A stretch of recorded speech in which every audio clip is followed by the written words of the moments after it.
Ladies and gentlemen, boys and girls, children of all ages. Now we're looking at these problems that have decimal points in the dividend. Decimal points in the dividend. I have given you the digits in the quotient. So in 63 and 75 hundredths divided by 25, your quotient, or your answer, has the digits 2, 5, 5 in that order. A 2 in the hundreds place. A 5 in the tenth. Well, I don't know a place value because it's not going to be exactly 255. So I don't know if the 2's in the hundreds place.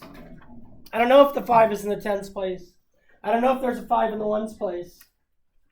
Everybody's following along with their paper on this page.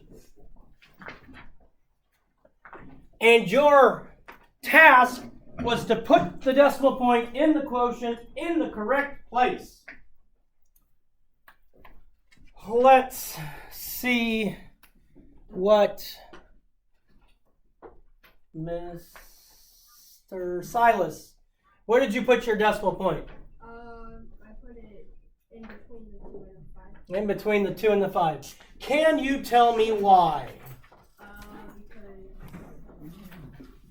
I don't know. You don't know?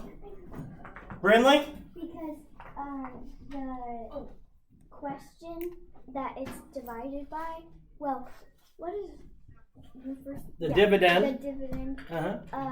Has it between the 3 and the 7. Uh-huh. So then you take the decimal and go under 2 times on your answer. Okay. Susakia? If you're going to be reasonable, 25 can go into 52 times.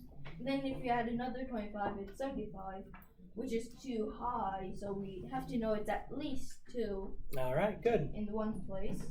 All right, so go ahead. Isaac? The reason we put the decimal there is because there are 2 decimals in the one before it, Okay.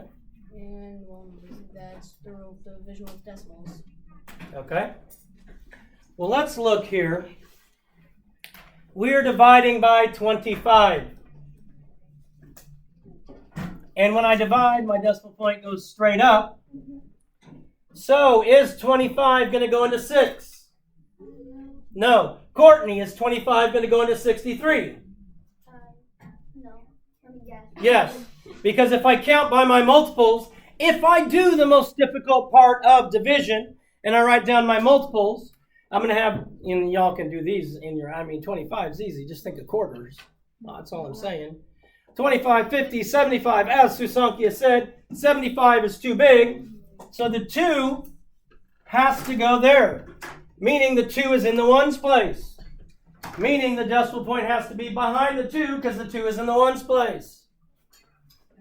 What's the place value of this 5 here?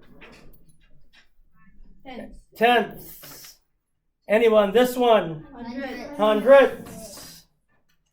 All right, now we have our dividend is 672 and 8 tenths.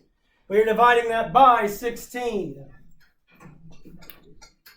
We have in our answer, we have 2, a 3, and a 3. Where does our decimal point go in these? Or in our quotient here? Zane? The 2 and the 3, and then a point and then a 3. 2 and a 3 and a point and a 3? Mm-hmm. So how would I say that? 23.3. 23.3 or 23 and 3 tenths? Yeah. Zoe, you get same answer? Okay. Zoe, why'd you make that answer? Because there's one number after the decimal, so there's one number after the decimal. Okay. Anybody have a different explanation? Soraya? That's the one, but since the decimal point is in between 2 and a dividend, then or divisor, then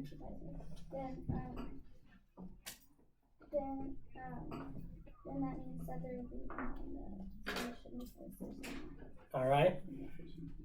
So, Kaylee, Does 16 go into 3? No. Does 16 go into 37? Which means my first number has to be here. My decimal point goes up, and that means I have to have the digits at least like that. I may have to add behind it. And so really I don't have to do any math. It's just a matter of figuring out where my